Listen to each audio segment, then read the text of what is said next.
The Fed has pledged to buy an unlimited amount of garbage through their various QE programs. In making that pledge, they may have disrupted, or should I say broke the markets. The dealers are now able to sell to the Fed, make some money off the trade instead of what they were doing before with the repos making pennies. You cannot print money without consequences. That's a fact. You came here for the truth, so let me unveil that for you. Today, I'm going to show you every single action the Federal Reserve has taken recently. It is unprecedented. That word, of course, is getting overused in the media, as you've seen, but regardless, I got a lot to cover today. I want to get into that. I want to talk about what is happening with all the central banks around the world. On this channel here, I have been covering this extensively, starting with the repo crisis every single day. I've been talking about it. I've been showing you all the data that you need to know, so let's cover it right now. Number 1, rate cuts. Number 2, bank regulations. Number 3, repo expansion. Number 4, everybody's favorite, quantitative easing. Number 5, swap lines. Number 6, commercial paper funding facility. This is where they start to cross the line. Number 7, primary dealer credit facility. Number 8, money market fund liquidity facility. The acronyms are getting longer and longer as we move down the list. Number 9, primary market corporate credit facility. It goes on, the last two here, tongue twister, secondary market corporate credit facility, and term asset-backed securities loan facility. If you want to know what all of these are, I will have the link in the description under the sources so you can see it for yourself. It's a Bloomberg article. It breaks them all down very simply. But let's get into the nitty-gritty. Let's get into the details. The Fed's balance sheet right now, as I record this video, is at approximately $5.5 trillion. It has never been this high, and it seems like it's going upward like a rocket ship. This has never been like this before. Even during QE1, we have not seen this level of extreme modification, if you want to call it that, to the balance sheet. There was supposed to be this quantitative tightening. We all knew that was a joke the entire time it was going on throughout 2018 into 2019, and they have definitely changed their tune. It's gone completely 180 degrees, and that didn't start just a couple weeks ago or just a couple months ago. This started last year. Remember that. Fed Treasury mortgage-backed security purchases since the restart of QE. I thought this was really interesting because we had $125 billion worth between the two of these going on. They're printing this much money. It's excessive. It's extreme. However, they're tapering that slightly, and I use that word very gently because when we're talking about such big numbers, it almost doesn't matter anymore if they're going to reduce that slightly. But wasn't it interesting what happened in the markets today? Wasn't it interesting how the markets were reacting to the news potentially, because we know what the Federal Reserve does has much more of an impact than any of those other things you see in the news. All of the puppets dancing and parading for you, distracting you while the real stuff is going on. The Federal Reserve is buying corporate debt, they're buying ETFs. They did so in the darkness, in the shadows, because you were distracted by the situation that's happening all around the world. Nobody even blinked. The Fed now offers up to $1 trillion in overnight repo daily support. Think about that for a second. They don't go to $1 trillion, but just the fact that that even exists is mind-boggling. $1 trillion every single day. I'd be interested to see if there is a time when they ever actually hit that ceiling. But as it says here, but dealers are taking only a fraction of the available cash. Borrowing costs have also remained low after the central bank slashed interest rates to near zero, suggesting there is not a shortage of liquidity. This article here is talking about what's happening where even though they have set the ceiling high, the demand seems to be very low right now. The low demand could also be due to other drastic measures that the Fed has taken to keep credit flowing through the markets at a time when spooked investors are fleeing to safety. The Fed ramped up its bond purchases, rolled out several new facilities securities to backstop different sectors of the bond market. As I said during the introduction, they screwed up the system because they're not going towards repo, they're selling to the Fed. That's what these companies are doing. Now, who is it exactly? Well, we don't know what happens within the repos for 2 years. 2 years, then we get the data. I don't know about every single one of their operations that's happening, but at least with the repos, I know for sure that it's a 2-year period we have to wait just to find out where the money's going.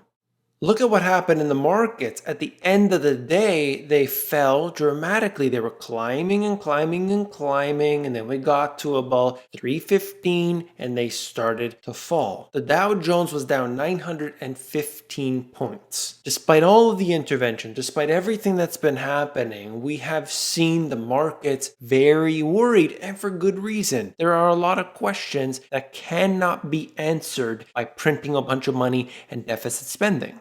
Here we're looking at the Bank of America Fiscal and Monetary Policy Tracker. This doesn't include the newest actions by the Bank of Canada, so I'm guessing that it's at least a couple days old. Regardless, you can see right here what they've done. Central banks all around the world are cutting interest rates, including those who were previously increasing, like Norway. There are a couple outliers, but for the most part, we're heading down.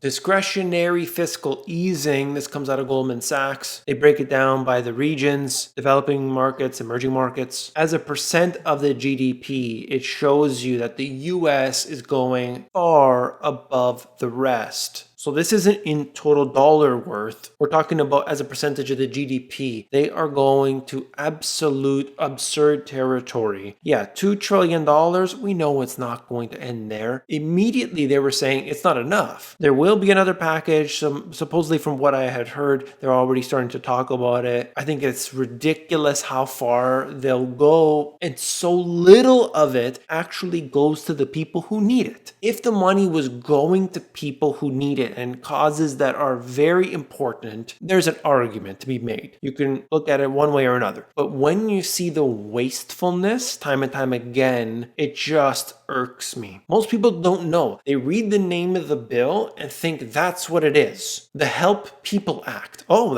you don't want to help people? But then you look into it and you see some things that are so terrible and you start asking questions. Why is that in this bill? Why was the bill several hundred pages long? They weren't allowed to make the vote public, and anybody who was going against it was a bad person. That's so questionable, but unfortunately so typical.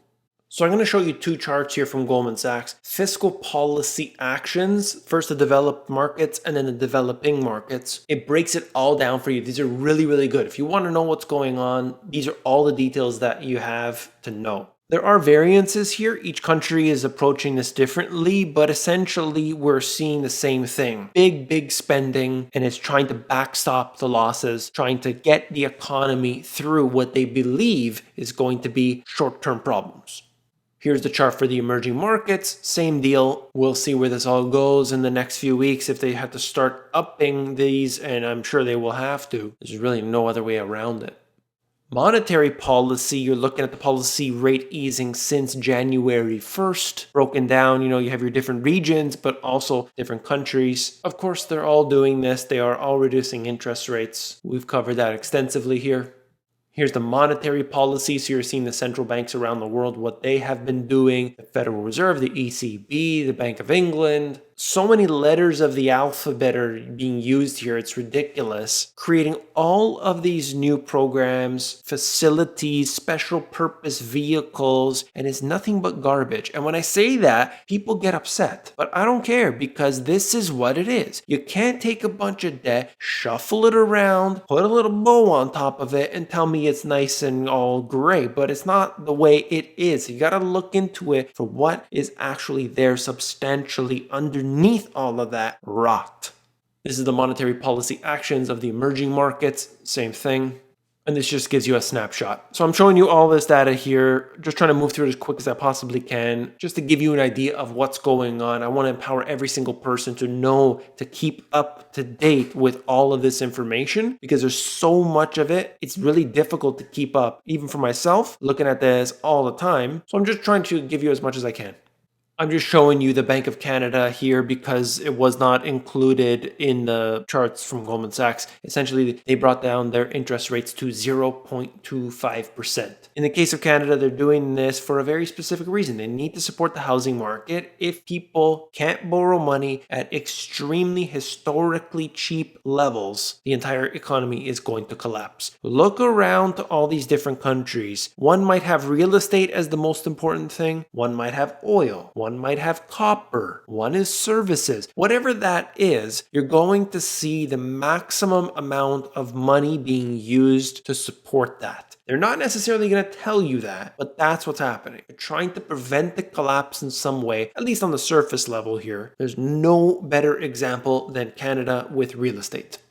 This is incredible here. We're looking at Thomas Massey, and a few people, both high and low, are very upset at him. I'm just going to touch on a couple points. This bill creates even more secrecy around a Federal Reserve that still refuses to be audited. It allows the Federal Reserve to make decisions about who gets what, how much money will print with no transparency. Wait a second. Is there somebody in the government who's actually willing to question the Federal Reserve? I'm blown away. If getting us into $6 trillion more debt doesn't matter, then why are we not getting $350 trillion more in debt so that we can give a check of $1 million to every person in the country? This is something I talk about all the time. If printing a few $1 trillion isn't a problem, hey, there's no inflation, why not just print a quadrillion? Why not give a quadrillion to each and every person? I know that sounds ridiculous, but why? Because it will destroy everything, and they know that. 2 trillion divided by 150 million workers is about 13,000 per person. That's much more than the 1,200 per person check authorized by this bill. If they would have cared about the people for real, they could have taken the money, divided it, and handed it out. But they didn't do that. Look at the details of the bill. You know it's wasteful. You know it's problematic. But people are helpless.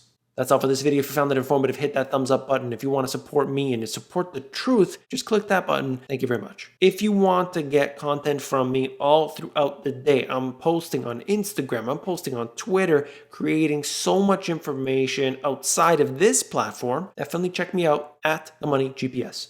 Selling online has become a very, very important thing right now. More and more people are realizing that, particularly as they find themselves out of work. If you want to know about online selling, e-commerce, I've created a free, 100% free e-course for my subscribers, theamazongps.com. If you want to learn about money fast, these two books have everything you need. I talk about all the details about the history, the foundation, the asset classes, all in these two books. Check them out at the link in the description. If you want the audiobook instead, themoneygps.com.